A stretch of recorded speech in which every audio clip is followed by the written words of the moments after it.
Governing the Party, How the CPC Works, compiled by Chuntao. Chapter 8, Improving Party Rules and Regulations. In the war years and before the reform and opening up, the party's first generation of central collective leadership, with Mao Zedong at the core, accumulated rich experience in the building of systems, but it also left profound lessons behind. At the very beginning of the reform and opening up policy, Deng Xiaoping said, "The problems in the leadership and organizational systems are more fundamental, widespread, and long-lasting, and they have a greater effect on the overall interests of our country." And he later raised the idea that systems and institutions are the decisive factor. The building of the party's systems and regulations has been progressing on a regular basis since then. After 30 years of constant improvement in institutional building, Xi Jinping said after the 18th CPC National Congress, "The issues of leadership and organizational systems are fundamental, comprehensive, stable, and permanent ones." He said that to make sure that power is caged by the system, we must first build a good cage of systems. While we develop new systems that are appropriate to the current situation, to upgrade the existing systems, and to abolish those that are not, we must ensure that any newly developed or improved system must be easy to implement, be coherent with the established laws, and function within the existing legal framework. Over the past 3 years, the building of the party's systems and regulations is progressing at an unprecedented pace, with the cage of systems being tightened up and the weak links in systems being improved. Systems are of overall and long-lasting importance. Nothing can be accomplished without norms and standards. Over the past 90-plus years, Chinese communists, in accordance with the universal tenets of Marxism-Leninism, have made unremitting explorations in improving the party's systems and regulations by integrating the practice of the Chinese Revolution, construction and reform, considering the new circumstances and new tasks the party is facing, and centering on the major topic of what kind of a party to build and how to build it. Both positive and negative experience has been accumulated. During the New Democratic Revolution, 1919 to 49, in grave peril of being encircled and slaughtered by the enemy, and facing the reality that struggles were conducted mainly in the rural areas, the CPC would be unable to survive if it didn't improve itself. This was the homegrown force for the party to engage in self-building. However, in the turmoil and chaos of war, it was impossible for the party to establish sound regulations and systems in a short time. Therefore, the CPC paid more attention to building the party in ideology, strengthening the education of ideals and convictions, and correcting the wrong ideas and work styles inside the party, ensuring that the CPC acted as the vanguard of the Chinese working class, the Chinese people, and the Chinese nation, and that it assumed the historic responsibility to fight against imperialism and feudalism. During this process, some fruits of the party's building of systems were consolidated as the revolution developed. From the first to the sixth party congresses, the CPC formulated and improved its programs, holding national congresses once a year, and improving the democratic centralism and other systems in disciplinary inspection, supervision, etc. For instance, during the first KMT-CPC cooperation, 1924 to 1927, considering the rapid increase of the CPC's membership from 994 in the outset of 1925 to 10,000 at the end of the year and 58,000 in 1927, and that the CPC had participated in the leadership in the Guangdong Revolutionary Government and some other provinces, the party was facing an important challenge of whether its members were able to well use their power to serve the revolution. To prevent malconduct, the CPC decided at its Fifth National Congress, held in April to May 1927, to set up a central supervisory committee. This was the first disciplinary inspection organization of the CPC, demonstrating the party's emphasis on upholding integrity. The resolution on organizational issues, adopted by the 5th CPC National Congress, required that the party should resolutely implement collective leadership. The party constitution amended at the party Congress stipulated that the guiding principle of the party should be democratic centralism. This was the first time the CPC had put forward the principles of collective leadership and democratic centralism. All the national congresses since then have included democratic centralism to the party constitution as a basic principle. However, democratic centralism was not well implemented due to complicated reasons, especially the left dogmatism by Wang Ming. During the Long March after the Zunyi Conference, the CPC Central Committee increasingly realized the significance of institutional building while struggling with Zhang Guotao for the party's leadership and facing the new circumstances and new tasks after the war of resistance against Japan broke out nationwide. At the National Conference of the CPC held in Yan'an in May 1937, Mao Zedong summarized the experience and lessons in the party's practice of democratic centralism, proposing to replace the leadership of commandism and arrangement with democratic and collective leadership. The 6th plenary session of the 6th CPC Central Committee, held in October 1938, required that education of democratic centralism be carried out among all party members. It summarized the party's basic discipline as, "The individual is subordinate to the organization, the minority is subordinate to the majority, the lower level is subordinate to the higher level, and the entire membership is subordinate to the Central Committee."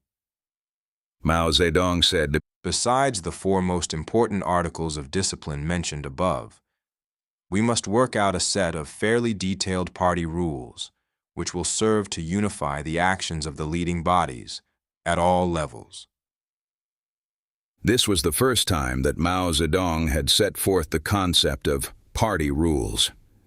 After the plenum, the CPC Central Committee, centering on establishing and improving democratic centralism, formulated a series of provisions on the tasks, responsibilities, and discipline of the Central Committee, the Political Bureau, and the Secretariat, as well as party committees and branches at all levels. In September 1942, the Political Bureau of the CPC Central Committee adopted a decision to unify the leadership of anti-Japanese bases and readjust the relations between organizations, emphasizing the uniform leadership of the party.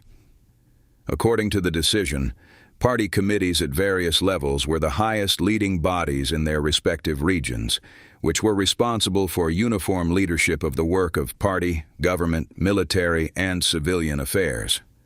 Democratic centralism must be implemented, with the lower level being subordinate to the higher level and the entire membership being subordinate to the Central Committee, and the party must prevent party committees from taking everything in the government and people's organizations into their hands. This decision enhanced the unity of the party, made the policies uniform among party organizations in different areas, liberated by the CPC, and ensured correct implementation of the party's principles and policies. Policies of the entire party and army must be uniform to ensure the CPC's victory in the War of Liberation as early as possible. In January 1948, Mao Zedong drafted for the CPC Central Committee a directive on setting up a system of reports, requiring the implementation of a system of reports beginning with 1948. For each bureau or sub-bureau of the Central Committee, the Secretary is responsible for submitting to the Central Committee and its chairman a comprehensive bi-monthly report, written by himself, not by his assistants. The directive said, "Leaders of field armies and military areas, apart from their obligation to submit reports and requests for instructions on matters of strategy when necessary, and their obligation to submit, as previously required, monthly reports on combat gains, on losses and munitions consumed, and on the actual strength of their forces, must also submit comprehensive policy reports and requests for instructions every 2 months." In March of that year, the CPC formulated a supplementary circular. However, the circular had no clear provisions on what must be reported, or not, or what reports must be decided by the Central Committee and what could be decided by local party organizations. In view of this, the CPC Central Committee held a September conference in Sibaipo in 1948, adopting a resolution on the system of reports and requests by the Central Bureau, sub-bureaus, military areas, subcommittees of the Military Commission, and front committees to the Central Committee. The resolution included clear provisions on what affairs, in the work of political, military, economic, cultural, educational, publicity, and party affairs, must be implemented upon request to and approval of the Central Committee, and what must be reported to the Central Committee afterward. This system clearly defined the powers and responsibilities of central and local party committees and the relationship between central and local party organizations. While emphasizing centralism and uniform leadership, the September conference also noticed the significance of collective leadership and democratic decision-making to prevent any individual from monopolizing the conduct of affairs. The decision on strengthening the party committee system, drafted by Mao Zedong and adopted at the conference, said, "The party committee system is an important party institution for ensuring collective leadership and preventing any individual from monopolizing the conduct of affairs. It has recently been found that in some, of course not all, leading bodies, it has been the habitual practice for one individual to monopolize the conduct of affairs and decide important problems. Solutions to important problems are decided not by party committee meetings, but by one individual, and membership in the party committee has become nominal. Differences of opinion among committee members cannot be resolved and are left unresolved for a long time. Members of the party committee maintain only formal, not real, unity among themselves. From now on, a sound system of party committee meetings must be instituted in all leading bodies, from the bureaus of the Central Committee to the prefectural party committees, from the party committees of the fronts to the party committees of brigades and military areas, sub-commissions of the Revolutionary Military Commission or leading groups, and the leading party members groups in government bodies, people's organizations, the news agency, and the newspaper offices. All important problems must be submitted to the committee for discussion, and the committee members present should express their views fully and reach definite decisions, which should then be carried out by the members concerned. Sibaipo was the last command post of the CPC in the rural areas before achieving the nationwide victory, where the party established strict discipline and rules. At the second plenary session of the 7th CPC Central Committee, held in March 1949, Mao Zedong proposed 12 methods of work of party committees, such as the secretary of a party committee must be good at being a squad leader, placing problems on the table, learning to play the piano, have a head for figures, fewer and better troops and simpler administration, and guarding against arrogance. After 1949, as the position, environment, and historic missions of the CPC changed, the party, while continuing most of the systems and regulations formulated in the war years, made some new explorations on the building of its systems. For instance, the party set up a special department for the supervision of institutional building. In November 1949, the CPC Central Committee issued a decision on establishing disciplinary inspection commissions at central and local levels, with the aim of strengthening the supervision of violations of party discipline by all party members and officials.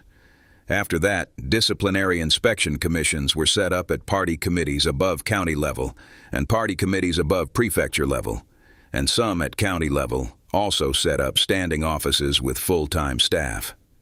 After the case of Gao Gang and Rao Shushi in 1954, the CPC Central Committee thought it necessary to further enhance the party's supervisory system. The National Conference of the CPC, held in March 1955, decided to establish central and local control commissions to further strengthen the supervision of violations of party discipline by party members and officials.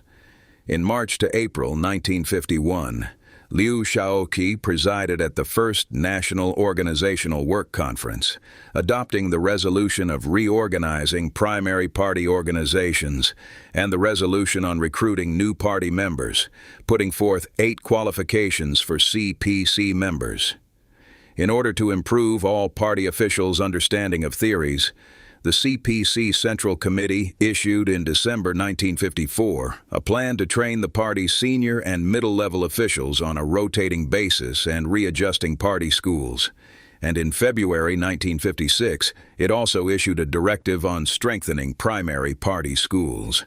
The 2 directives clearly stipulated the purpose of training officials on a rotating basis, the trainees, education principles, and the leadership system of party schools.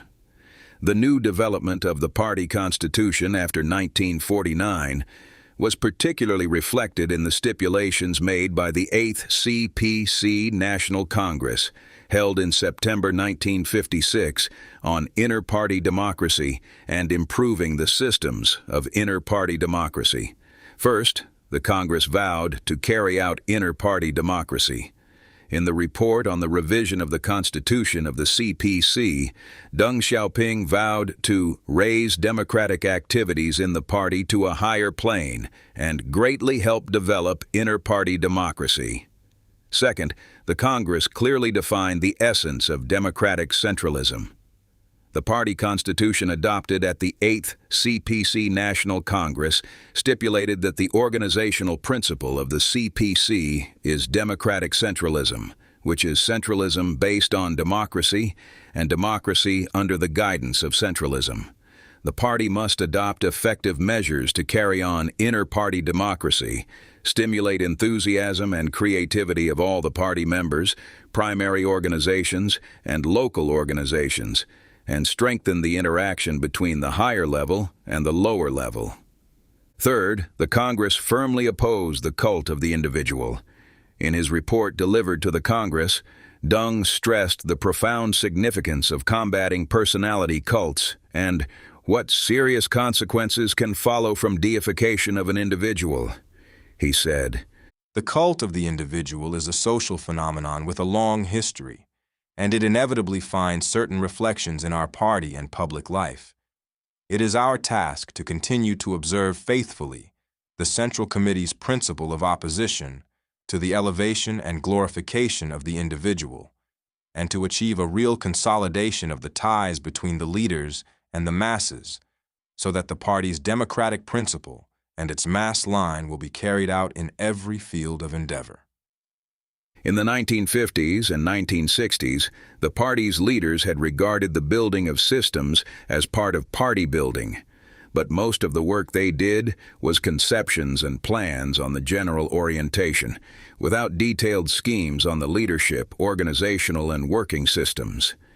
They didn't regard these as fundamental and comprehensive issues. In the meantime, party building at that time was centering on the party's political line, which was still based on the idea of massive class struggle before the founding of the PRC in 1949. As a result, the ideas were difficult to be transferred from building a revolutionary party to building a party in power.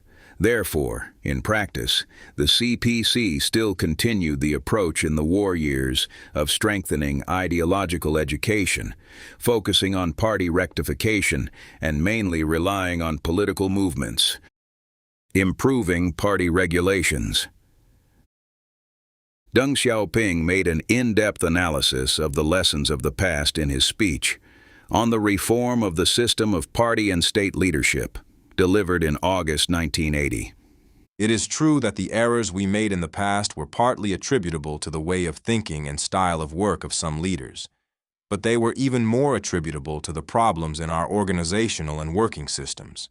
If these systems are sound, they can place restraints on the actions of bad people. If they are unsound, they may hamper the efforts of good people, or indeed, in certain cases, may push them in the wrong direction." This speech later became a programmatic document to strengthen the building of systems by the party. The third plenary session of the CPC Central Committee resumed the CCDI and stipulated that the fundamental task of disciplinary inspection commissions should be upholding party rules and regulations and maintaining good party conduct. After the plenum, disciplinary inspection commissions at all levels were re-established. In February 1980, the fifth plenary session of the 11th CPC Central Committee adopted several norms on democratic life within the party, according to which collective leadership was the supreme principle for the party's leadership. Party committees at both central and local levels were required, in accordance with this principle, to apply the principle of combining collective leadership and division of labor with individual responsibility. All major issues concerning the party's lines, principles, and policies, arrangements of key tasks, appointment, transfers, and punishment of important officials, key issues concerning people's interests, as well as issues that had to be discussed by the party committees upon request of the higher level, should be submitted to party committees, standing committees, secretariats, or leading party members' groups for decision, instead of allowing any individuals to make arbitrary decisions. In July 1980, the Publicity Department and the Organization Department of the CPC Central Committee jointly released a document on strengthening education of party members and improving organization activities inside the entire party. During the process of implementing this document, some traditional systems in the education of party members, such as those on study, reports on political awareness, and commending exemplary party members, were resumed. Based on this document, the Organization Department of the CPC Central Committee issued in August 1981 a circular on improving the system of party branch meetings for criticism and self-criticism.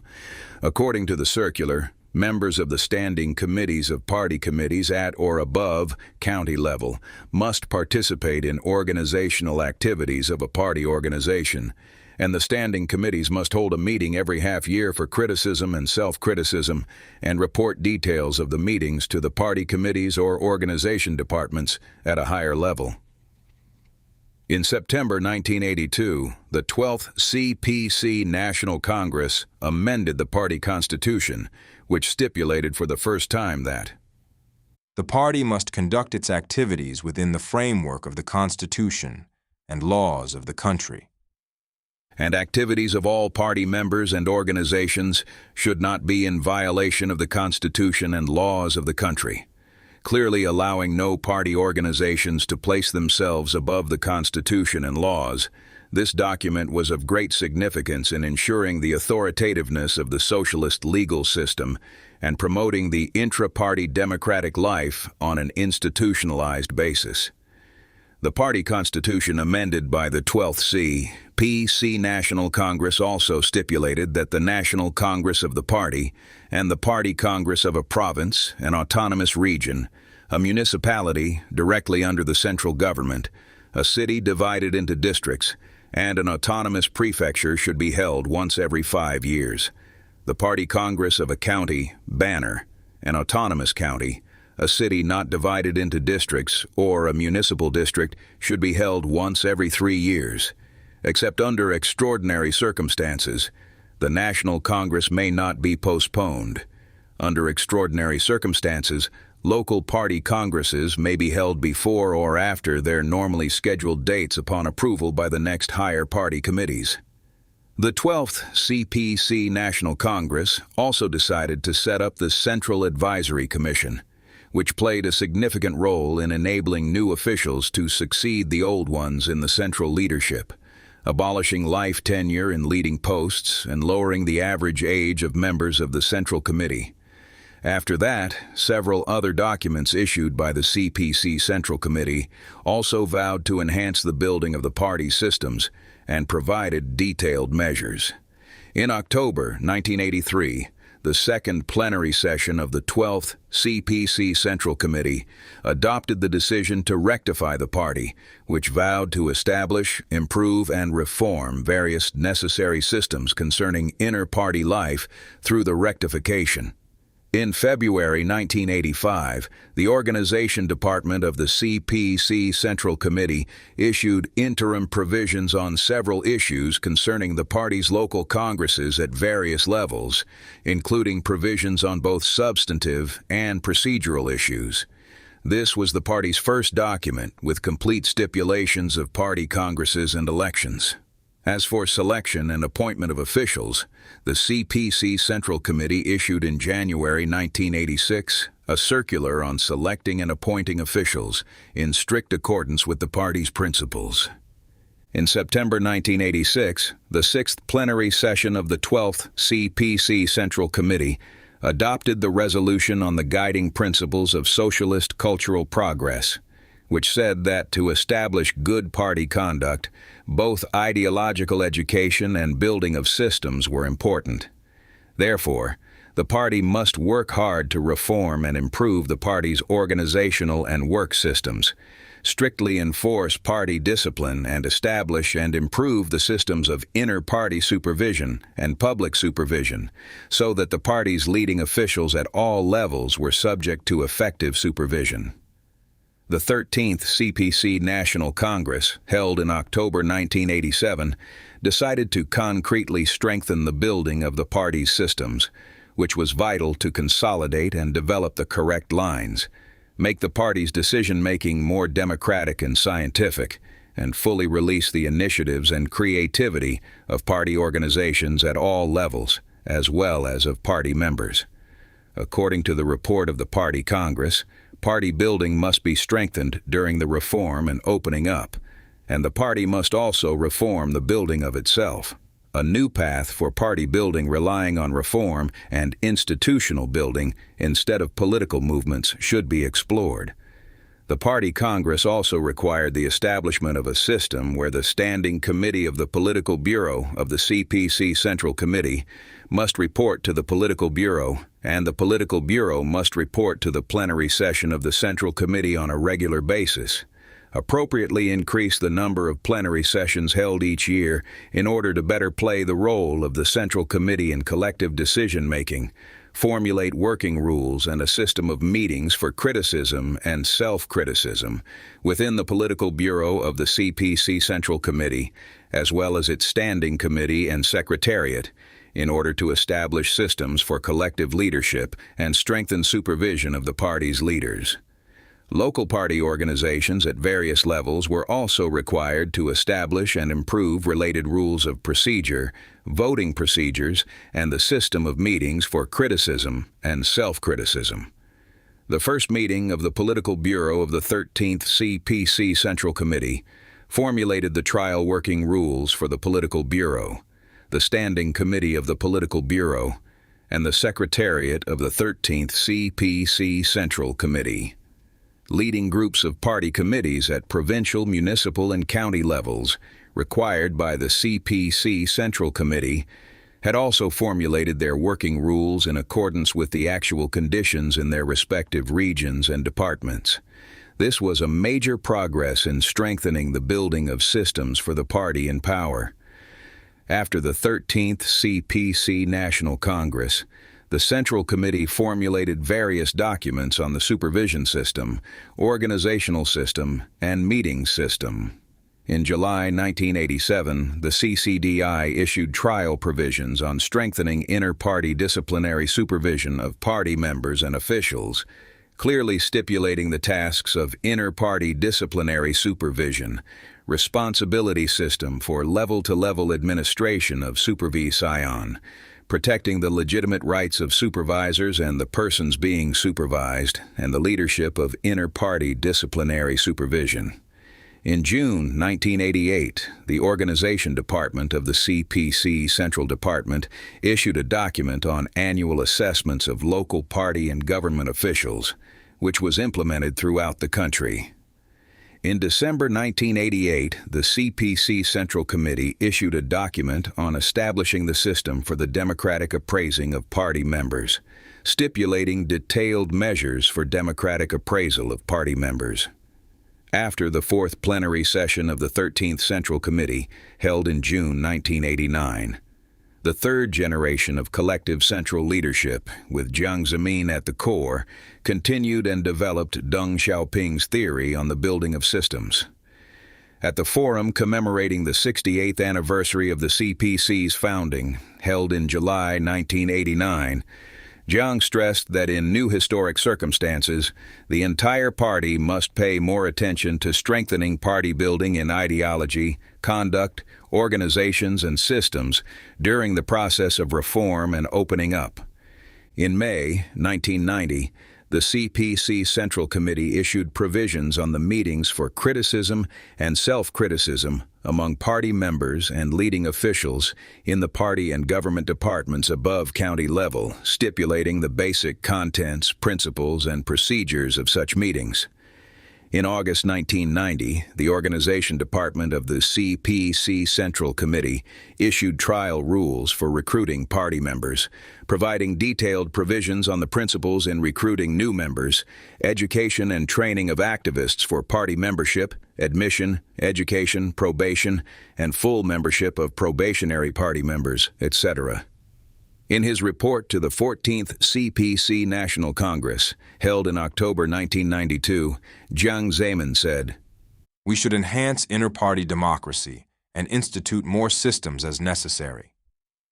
The fourth plenary session of the 14th CPC Central Committee, held in September 1994, adopted the decision on some major issues concerning strengthening party building, stipulating the contents and requirements of the building of systems, and putting forward the further implementation of democratic centralism as the party's fundamental organizational and leadership system. In December of that year, Jiang delivered a speech at the National Organizational Work Conference, requiring a focus on instituting more systems and carrying out building of systems in the work of improving party spirit, organizations, and conduct, so that the party's work in various aspects could support and promote each other. In order to strengthen the supervision of leading officials and strictly enforce party discipline, the CPC Central Committee promulgated in February 1997 the regulations of the CPC on disciplinary actions, trial, with detailed provisions on the disciplinary actions against party organizations and party members for mistakes in political, economic, organizational, personnel, and the other three aspects. Then the CCDI issued the several norms on clean government for leaders and members of the CPC trial, providing 6 norms that leading officials must obey for a clean government.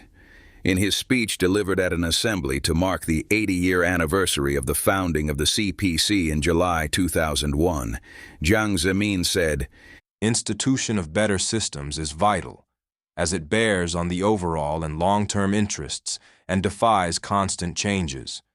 It is essential to improve the systems underlying democratic centralism and ameliorate the leadership systems and working mechanisms of the party, so as to provide institutional safeguards for the correct implementation of the principle of democratic centralism." In July 2002, the CPC Central Committee issued the regulations on the selection and appointment of party and government leaders, which played a significant role in establishing a sound system for the selection and appointment of officials and preventing and correcting malconduct in this work.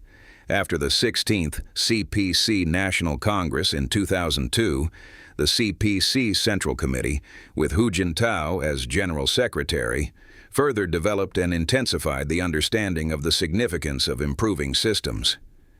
The 17th CPC National Congress, held in 2007, required comprehensively carrying forward the great new undertaking to build the party in a spirit of reform and innovation, and emphasized improving democratic centralism institutionally.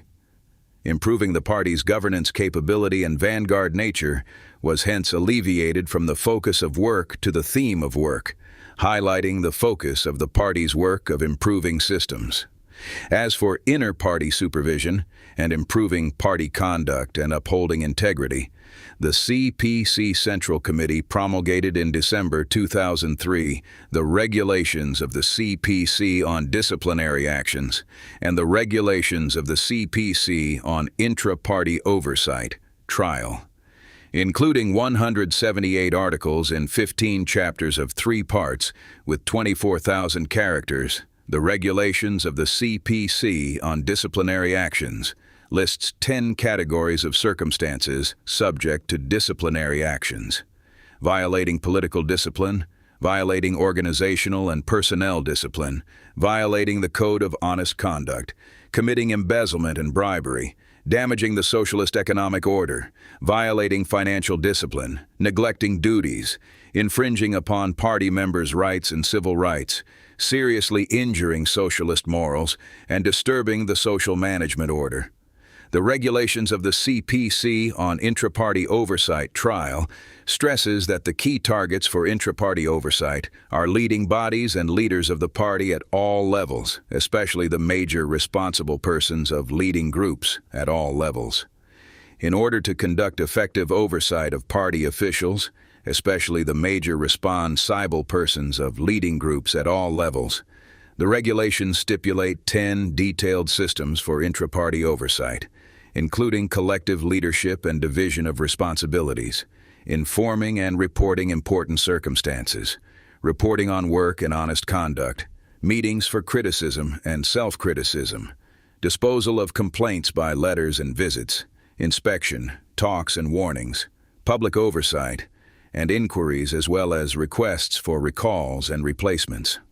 The CPC Central Committee also issued the implementation outline for a corruption punishment and prevention system focusing on education, systems and oversight, and the work plan for establishing and improving the corruption punishment and prevention system, 2008 to 2012. In January 2010, the several norms on clean government for leaders and members of the CPC was promulgated after trial implementation for 13 years. The norms prohibit leading party officials from 52 behaviors in 8 aspects, such as seeking undue benefits by taking advantage of his position, with the aim of regulating administrative behaviors of leading party officials. As for improving internal rules of procedures and decision-making, the party constitution amended at the 16th CPC National Congress stipulates, party committees at all levels function on the principle of combining collective leadership with individual responsibility based on the division of work. All major issues shall be decided upon by the party committees after discussion in accordance with the principle of collective leadership, democratic centralism, individual consultations, and decision by meetings. The 17th CPC National Congress further decided to introduce a system of voting for use by local party committees in discussing and deciding on major issues and appointing cadres to important positions, marking important progress in the system of collective leadership. As for safeguarding rights of party members, the CPC Central Committee promulgated in September 2004 the regulations of the CPC on safeguarding the rights of party members.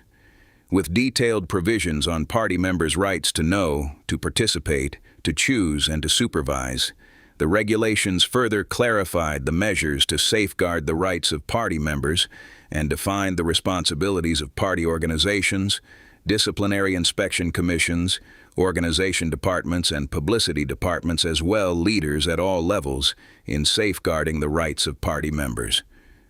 As for the work of inspection tours, the report of the 16th CPC National Congress proposed to introduce and improve the system of inspection tours, and the system was included in the party constitution by the 17th CPC National Congress.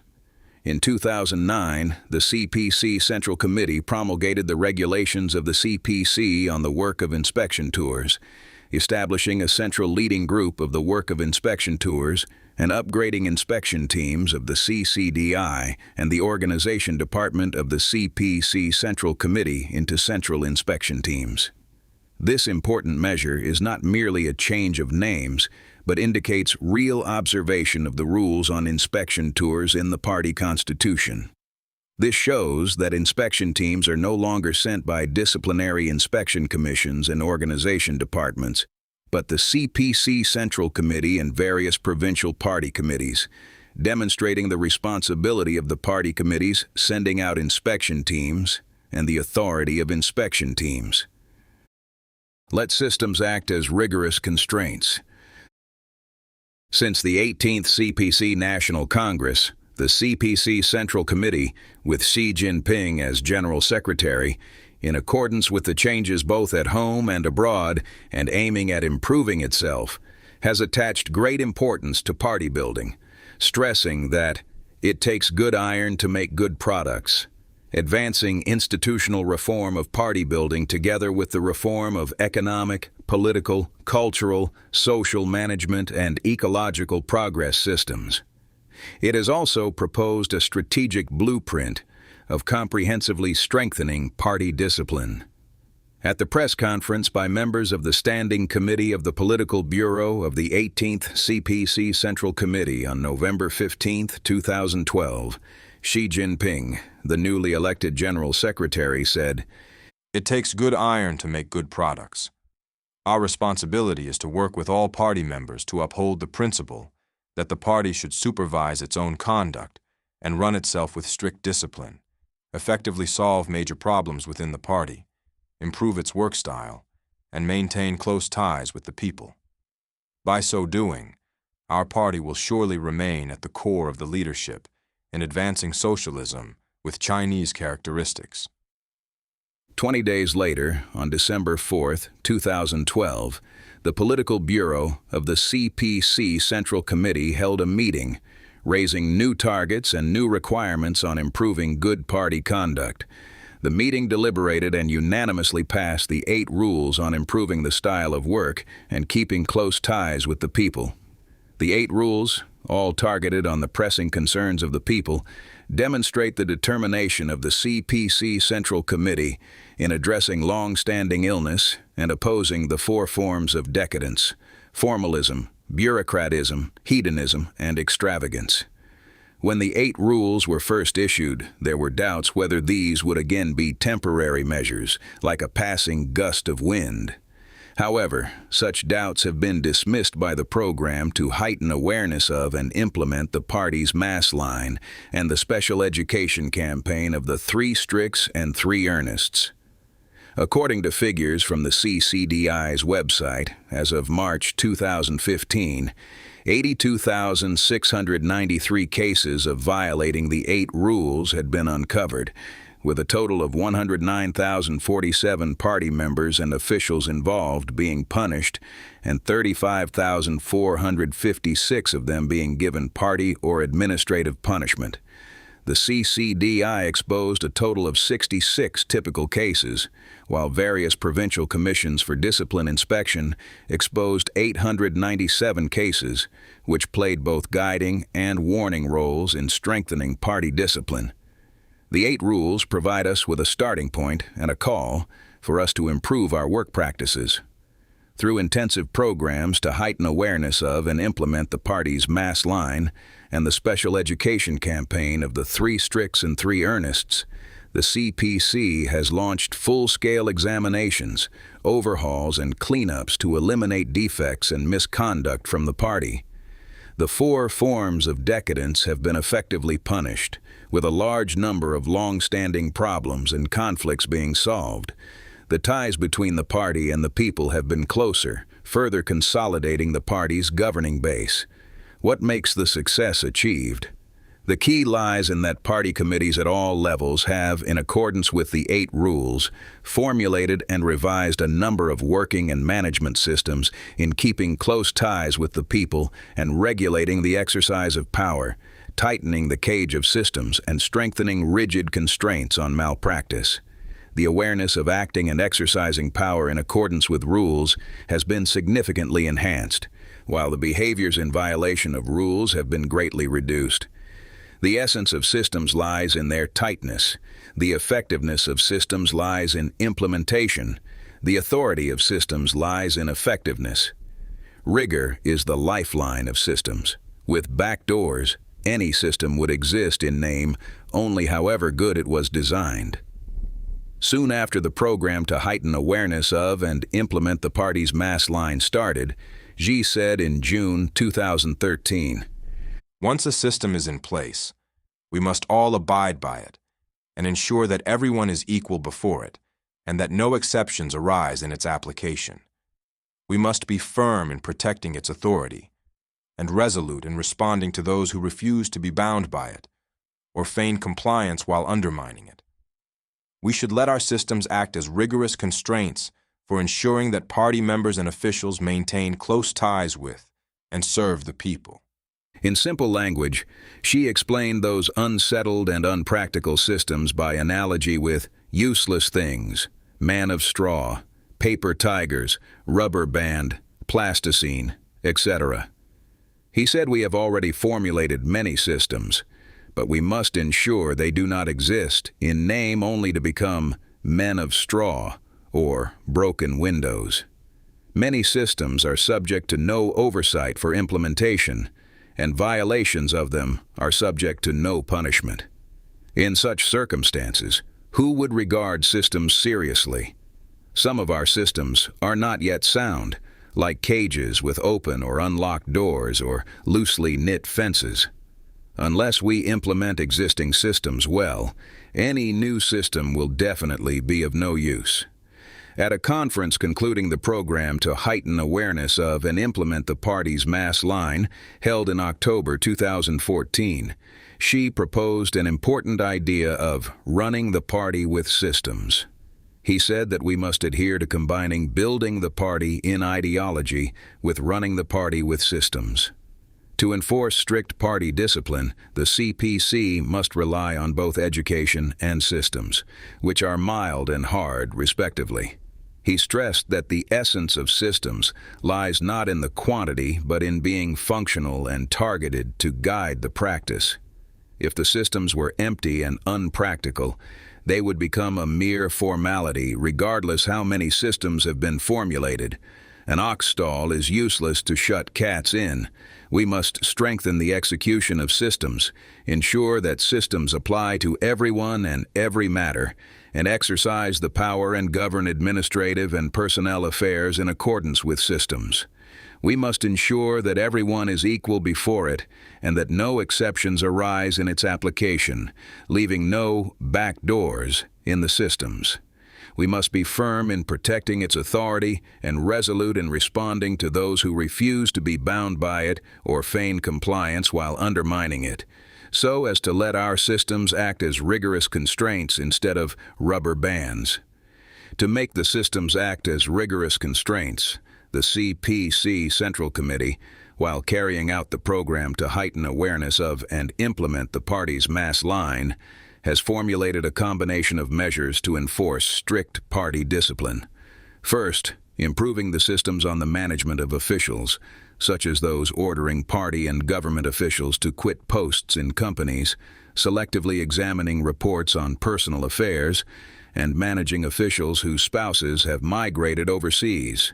Second, carrying out intensive correction of outstanding problems, such as selecting and appointing leaders by exceeding the number of positions prescribed, reassigning naked officials, selectively examining the reports on personal affairs by leading officials, prohibiting leading officials from taking part in expensive training courses, and verifying personal files of officials. Third, strengthening daily administration and oversight, such as detailed rules for reminders, letters of request and warning talks, so that officials realize they are always subject to management by the party. To make the systems act as rigorous constraints, the 18th CPC Central Committee, in the decisions on some major issues concerning comprehensively deepening the reform, adopted at its third plenum in November 2013, stressed, "We will implement the system of accountability for improving party conduct and upholding integrity, under which the party committees shoulder the major responsibility, and the Party Commission for Discipline Inspection is responsible for supervision. We will work out and implement a feasible accountability system. This was the first time that two responsibilities had been raised by the party, emphasizing both the party's unified leadership and the role of supervision by commissions for discipline inspection. The two responsibilities further enhance the system of theories for combating corruption with Chinese characteristics and were an important result of theoretical innovation while improving party conduct, upholding integrity, and rooting out corruption in new circumstances. At the third plenary session of the 18th CCDI, held on January 1, 2014, Xi Jinping said party committees must shoulder the major responsibility because this immediately determines the results of building a clean and honest government and combating corruption. Now some party committees fail to well understand and powerfully fulfill their major responsibility. Some don't regard building a clean and honest government and combating corruption as their rightful share of work, who think it enough to hold a meeting and give a speech every year or sign a responsibility contract. Some give up fighting against wrong ideas and bad conduct, keep on good terms with everybody at the expense of principles, neglect their duties in education, management, and supervision, and connive at corruption of some party members and officials.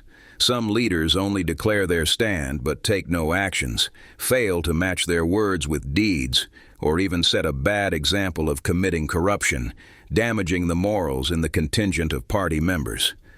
When listening to reports on the first round of inspection tours by the Central Leading Group of Inspection Tours in June 2014, Xi stressed a focus on rectification and implementation as the major responsibility of party committees.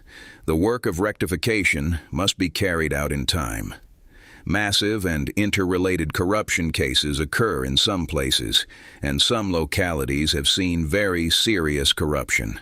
How did the chief party leaders there fulfill their responsibilities? All the officials must be responsible for the corruption cases even occurring before their terms. Some places or departments are too lenient in management. How did their chief party leaders fulfill their responsibilities? All the party committees and the chief leaders must perform their duties in building a clean and honest government and combating corruption. All those ineffective in rectification must be held accountable. The rectification of problems found by inspection tours must be strictly checked. While party committees must shoulder the major responsibility, party commissions for discipline inspection must fulfill their responsibilities for supervision. At the meeting on January 1, 2014, Xi said, "We must improve party conduct, uphold integrity, and combat corruption through further reform. We must reform the party's discipline inspection system, improve the system and mechanisms for combating corruption, double the effectiveness of oversight over and restraint on power, and ensure the independence and authority of discipline inspection commissions at all levels. We must improve checks on power, distribute power in a scientific way, and form an effective framework for the exercise of power. We must strengthen oversight with a focus on officials, giving particular attention to those first in command and how they exercise their power, and intensify mutual oversight within leadership. We must increase transparency, publicize the procedures through which power is exercised in accordance with the law, and let the people oversee the exercise of power so as to ensure that it is properly used. In combating corruption, party committees should be duty-bound, while discipline inspection commissions should take on supervisory responsibilities. They all should strengthen the accountability system to prevent our institutions from becoming a facade. All party committees, party discipline inspection commissions, and other relevant departments must fulfill their responsibilities. In adopting reform measures, we should keep in mind the task of combating corruption through both punishment and prevention, synchronize reform measures with the fight against corruption at all stages from preparation to deployment and implementation, so as to close all possible loopholes and ensure the smooth progress of reform. The party constitution adopted at the 12th CPC National Congress in 1982 stipulated, "The party's local commissions for discipline inspection at all levels and primary commissions for discipline inspection function under the dual leadership of the party committees at the corresponding levels and the next higher commissions for discipline inspection." This is the system of dual leadership in the work of discipline inspection that has been implemented until now. The party constitution only stipulates the dual leadership system in principle, providing no detailed rules for implementation, such as what affairs are subject to the leadership of party committees at the corresponding levels, and what affairs are subject to the leadership of the next higher commissions for discipline inspection. In practice, supervision from party commissions for discipline inspection and the functions of party committees at the corresponding levels cannot be fully played. The regulations of the CPC on intra-party oversight trial stipulates that the party's local commissions and groups for discipline inspection, or those in government departments, may report to the next higher commissions for discipline inspection on serious problems in their respective regions, departments, and units. But under the dual leadership system, party commissions for discipline inspection are also subject to the leadership of party committees at the corresponding levels, so they are not well capable of supervising the party committees at their same levels. In order to better play the role of party commissions for discipline inspection in building a clean and honest government and combating corruption, the party must improve the dual leadership system in the work of discipline inspection. In 2014, the Political Bureau of the CPC Central Committee approved a scheme to reform the party's discipline inspection system, according to which the investigation of corruption cases is mainly subject to commissions for discipline inspection of higher levels. Disposal of corruption clues and investigation process of corruption cases must be simultaneously reported to the party committee at the same level and the Commission for Discipline Inspection at the next higher level. Nomination of secretaries and deputy secretaries of commissions for discipline inspection at the corresponding levels is mainly subject to the Commissions for Discipline Inspection of higher levels jointly with organization departments. The CCDI dispatches resident discipline inspection agencies to the central level departments of the party and the government and improves the discipline inspection system at both the central and local levels so that it covers all regions, all sectors, all enterprises, and all public institutions. The fifth plenary session of the 18th CCDI, held in 2015, stressed the further implementation of the major responsibility and the strengthening of accountability. Without accountability, responsibility would be unable to be performed. Since 2015, accountability has been strengthened. For places, departments, and institutions with cases in violation of political discipline, political rules, and organizational discipline, with outstanding problems involving 4 forms of decadence, and cases in violation of discipline while discipline was tightening up, and with massive corruption cases, the officials violating party rules and state laws will be held accountable, and their leaders will also be ascertained responsibility for leadership. At the second plenary session of the 18th CCDI, held on January 22, 2013, she said that any party member, regardless how his high position, how senior he is, or what achievements he has made, must conscientiously observe intra-party political code, and leaders and officials at all levels must set an example. "We will apply institutions to every aspect of law enforcement as a wall, wired with a high-tension electricity line.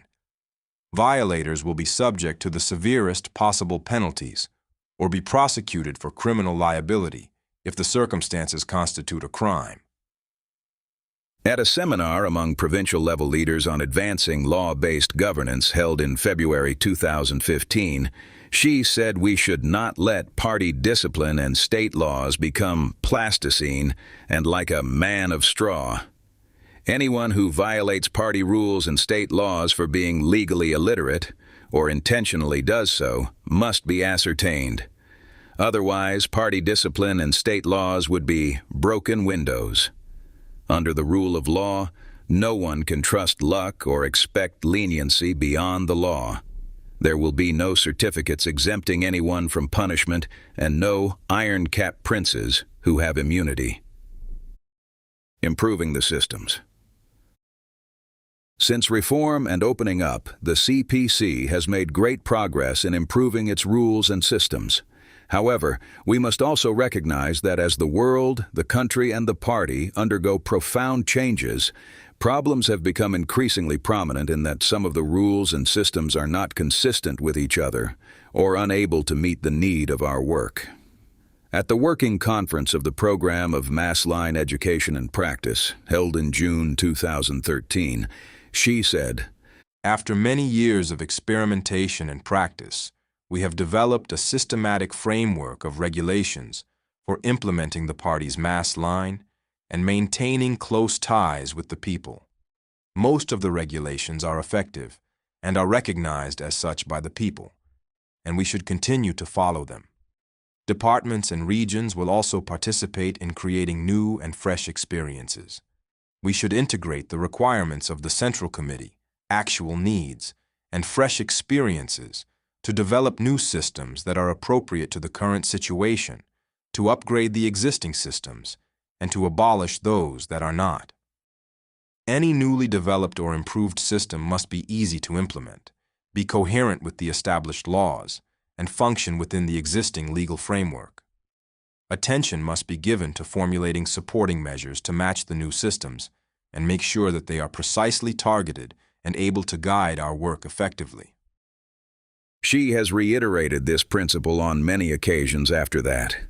At the 6th plenary session of the 18th CCDI, held in January 2016, he said that the party must, based on the party constitution and under the principle of being easy to implement and coherent with the established laws and functioning within the existing legal framework, develop new regulations and systems, upgrade the existing ones, and abolish those that are not appropriate to the current conditions in order to improve the system of intra-party rules and tighten up the cage of party discipline and regulations. To develop new systems, upgrade the existing ones, and abolish those that are not appropriate to the current conditions is a sober-minded judgment and important task proposed with an approach targeted at existing problems. We must develop new systems because facing new conditions and new problems, the party's regulations and systems are unable to meet the demand of practice, and in some fields there are no systems to apply, and supervision is absent in many links. As a result, there have been circumstances such as shutting cats in an ox stall or cages being unlocked. During a tour to Hebei Province in July 2013 for investigation and guidance of the program to heighten awareness of and implement the party's mass line, she said that without sound systems and keeping power within the confines of systemic checks, it would be impossible for the party to curb corruption. During this education program, establishing regulations and systems is very important. We must tighten up the cage. An ox stall is useless to shut cats in because the ox stall is so loose that cats can come and go with ease. At the 3rd plenary session of the 18th CCDI in January 2014, she required that there must be clear provisions on what party members and officials can do and what they cannot do and how they should do it, on what relationships are between individuals and organizations and what they are between organizations, on what procedures should be simplified and what should not, on what matters should be decided in a democratic way, and what should be decided in a centralized way, and what personal affairs can be decided by individuals, and what must be reported to the party organizations. While attending a meeting for criticism and self-criticism for the leading group of the Langkou County Party Committee of Henan Province in May 2014, she stressed that some of our systems are not yet sound. Some of the cages have their door open or unlocked, or are too loosely knit. Systems won't work in all these circumstances.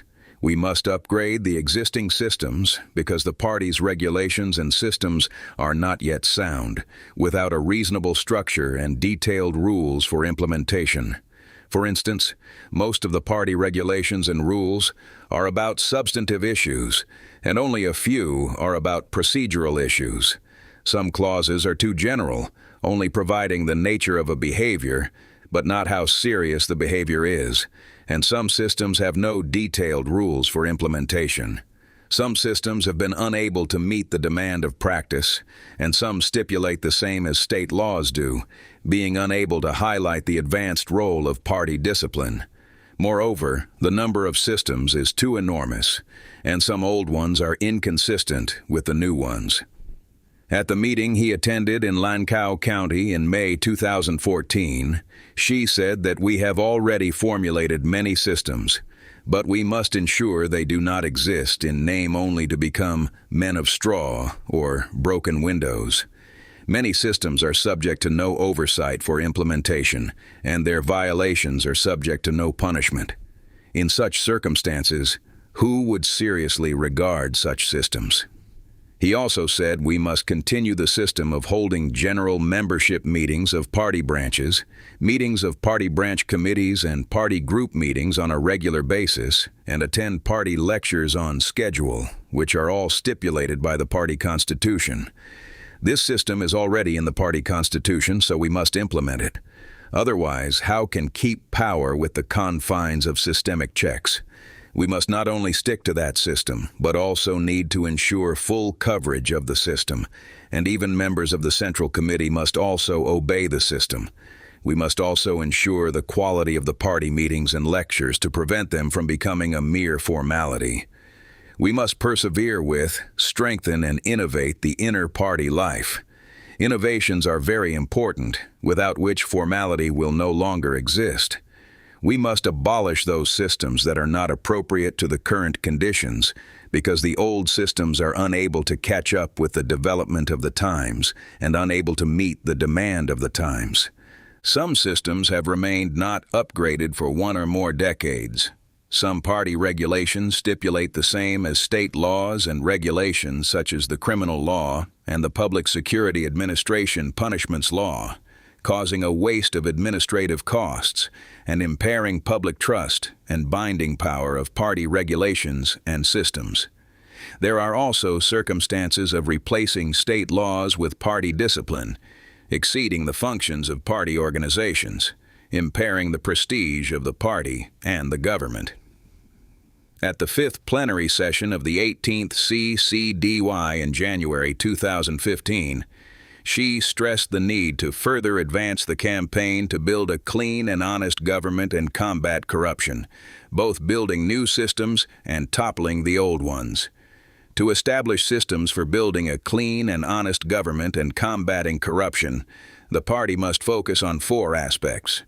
First, we should focus on improving systems for internal party supervision and start revising the several norms on clean government for leaders and members of the CPC, the regulations of the CPC on disciplinary actions, and the provisions of the CPC on the work of inspection tours, providing more targeted measures for outstanding problems. Second, we should focus on improving the system on selecting, appointing, and managing officials, strengthening the oversight and management of leaders, and urging them to perform their duties. Third, we should focus on intensifying institutional reform, reducing management of specific affairs as far as possible, initiating a system of power list, making administrative approval more transparent, strengthening control of internal procedures, and preventing abuse of power. Fourth, we should focus on improving the system on the oversight of state-owned enterprises, SOS, strengthening the party's leadership on SOS, strengthening oversight of their leading groups, enhancing inspection tours to them, and strengthening oversight of SOS through auditing. To develop new systems, we must first well define the rules to formulate systems. In May 2013, the CPC promulgated the regulations on legislation of party rules, and the provisions on the record of party rules and other regulatory documents. The former stipulates the legislation powers, legislation principles, legislation planning, drafting, approval and promulgation, application and interpretation, record and evaluation of party rules. The latter stipulates the principles, scope, time limit, examination and notification for party rules and other regulatory documents. These two regulations on party rules have made party building more institutionalized, better regulated, and more procedure-based, which is of great importance to enhance the party's capacity to govern in a scientific and democratic way and in accordance with the law. Since then, the CPC has had its own legislation regulations and started strengthening building and management of party rules and systems at the source. The key to formulating new systems is to make a good, top-level design, advancing the party's institutional reform. In November 2013, the CPC Central Committee issued an outline of the 5-year plan for the legislation of party rules, 2013 to 2017, providing an overall arrangement on the legislation of party rules from 2013 to 2017, clearly defining the guiding principles, work targets, basic requirements, major tasks and requirements for implementation, and planning a number of key projects for the legislation of party rules. This was also the party's first 5-year plan on the legislation of party rules. In December 2013, the Political Bureau of the CPC Central Committee approved the work plan for improving the system of corruption punishment and prevention in 2013 to 2017, providing a top-level design for combating corruption. In June 2014, the Political Bureau of the CPC Central Committee examined and approved the scheme to reform the party's discipline inspection system, including 17 articles in 9 parts. The scheme, based on the practice of discipline inspection work, stipulates the guiding principles, targets, and requirements, major tasks, measures, and schedule of the reform of discipline inspection system, which is of great importance to build an effective system where officials wish not, cannot, and dare not commit corruption. In the meantime, a special group for the reform of the party building system has been set up, with the Organization Department of the CPC Central Committee taking the lead. Balancing both the near, medium, and long-term reform tasks, the group has drawn up an implementation scheme to deepen the reform of the party building system. In August 2014, the Political Bureau of the CPC Central Committee approved the scheme, emphasizing that the key to the reform of the party's organizational system is to continue and improve the democratic centralism, enforce strict discipline on inner party life, and further improve the system for inter-party democracy. To reform the system for the management of officials and personnel, we must focus on making the mechanism for the selection and appointment of officials more scientific and effective, so that the difficult and long-pending problems are solved through reform and strict enforcement of systems and officials with outstanding performance in all respects come to the fore. The focus for reforming the party's community-level organizational building system is to make every community-level party organization become a powerful fighting force, so as to realize full coverage of party organizations and work. We must strengthen education and management of and service for party members, ensuring that party members are recruited in strict standards, have free access to quit the party, are strictly managed, and make important contributions. We must also improve the leadership system and working structure of the personnel work in order to build a talent system with international competitiveness and attract excellent, talented people in all respects. The implementation scheme to deepen the reform of the party building system divides reform tasks of 4 aspects into 26 measures, clearly defining the responsible departments, the forms of reform achievements, and the schedule of the reform.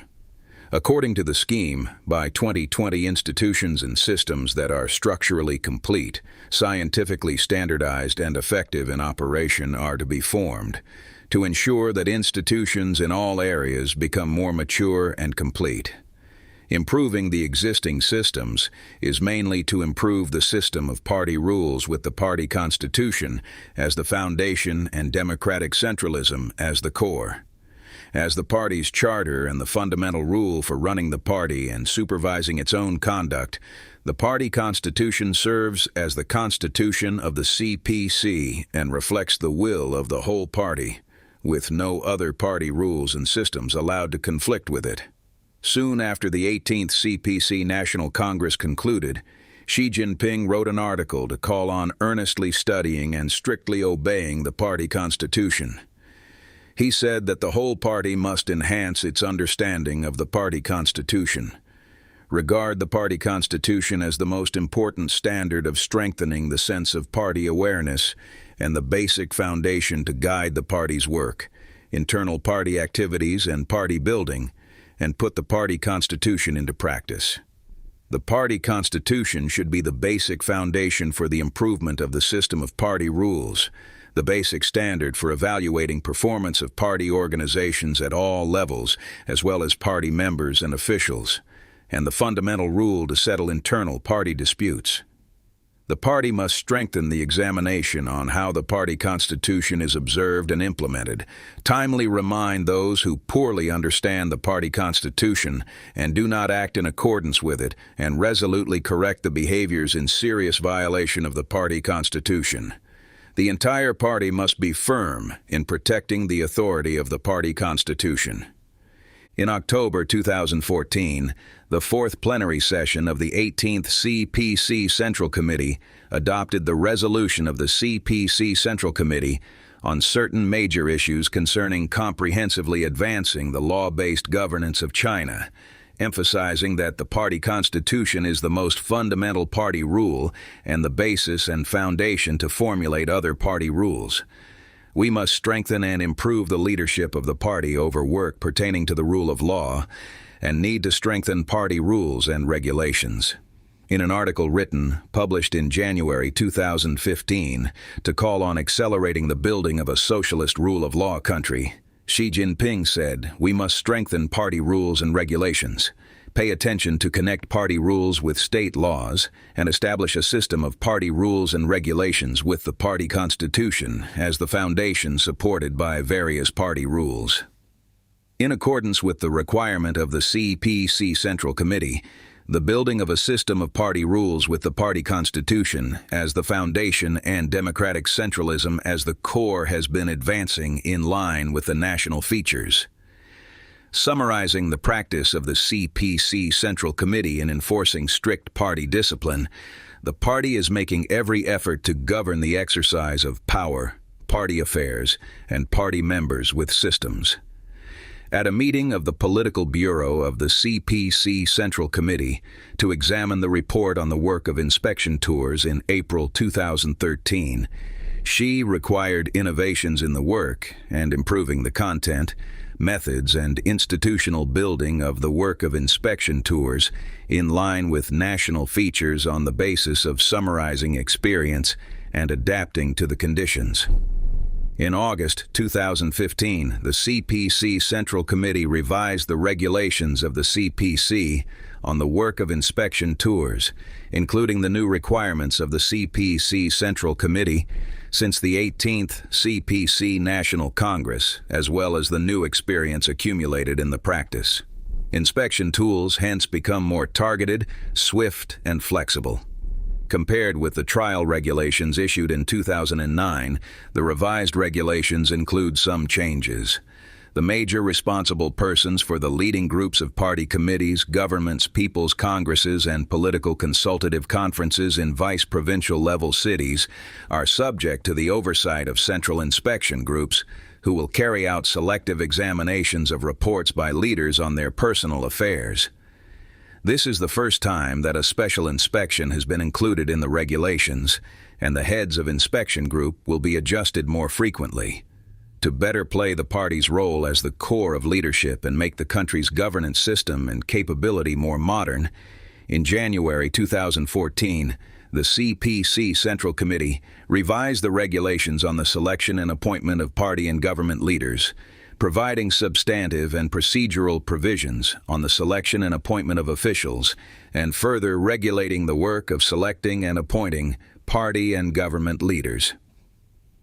In June 2015, the CPC Central Committee issued the first regulations on the system of leading party members groups with a history of 70 years. In December 2015, the CPC Central Committee revised for the first time the regulations on the work of local party committees since the trial version was issued in April 1996, further improving the system of local party committees and of great significance to make the country's governance system and capability more modern and advance the strategic blueprint of 4 comprehensives.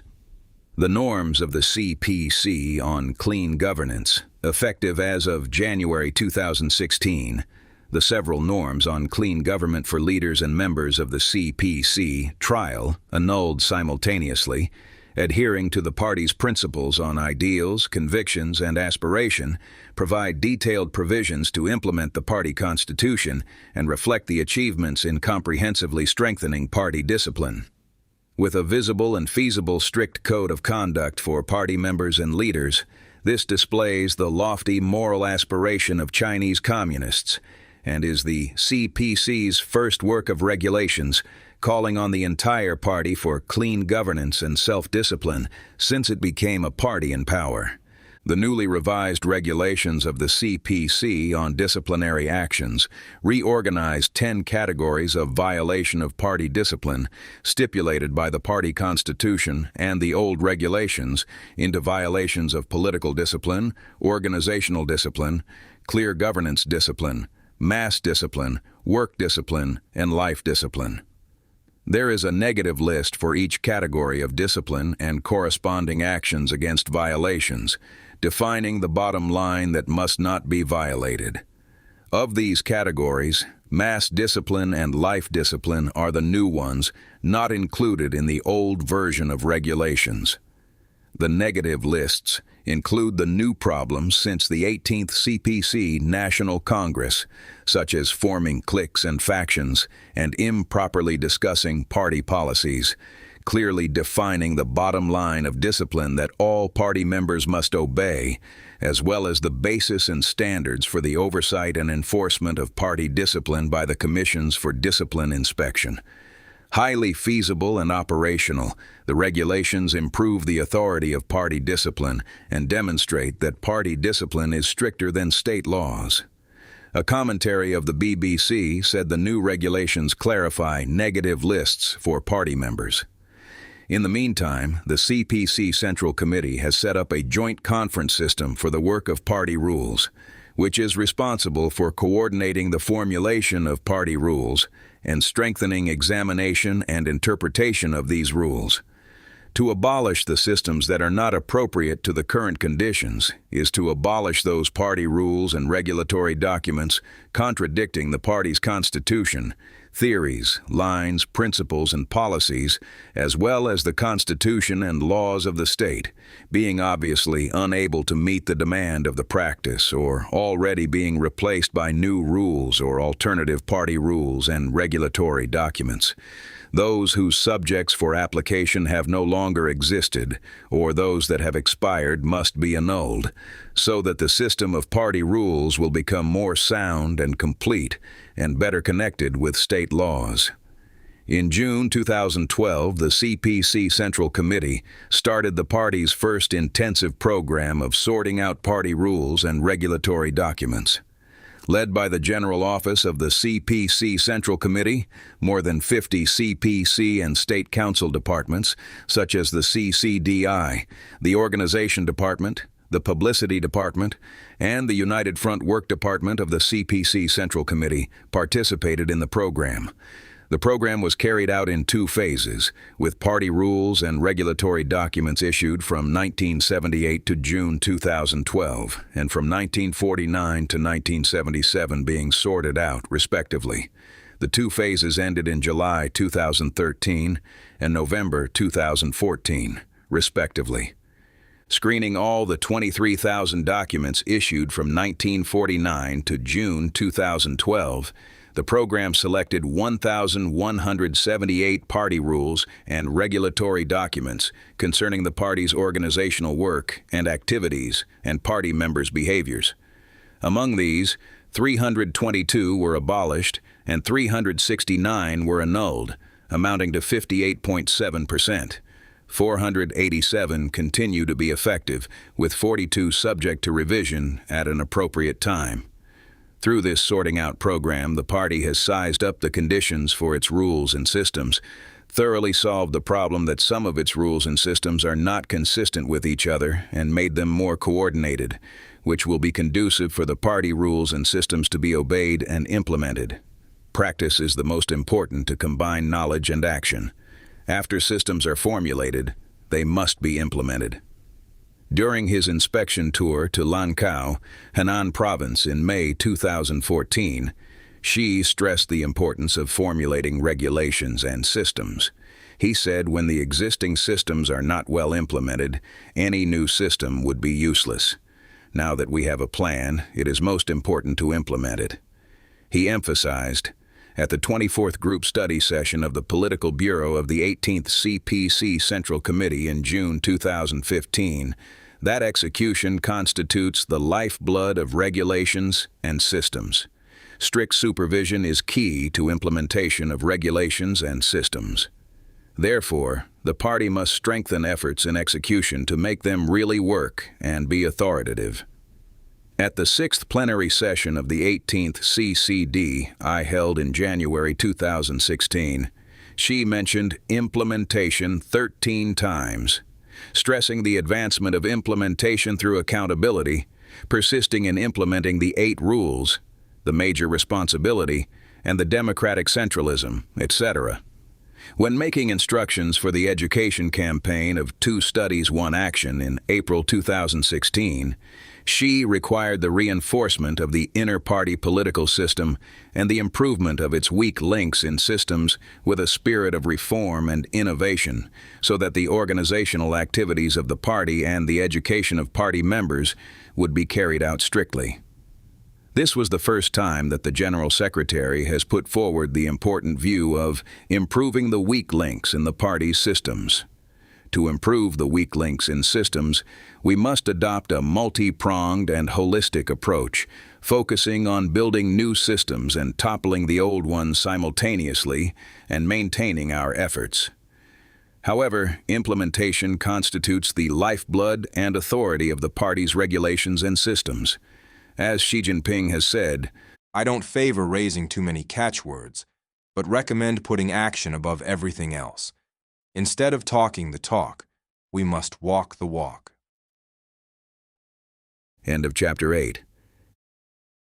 End of Governing the Party, How the CPC Works.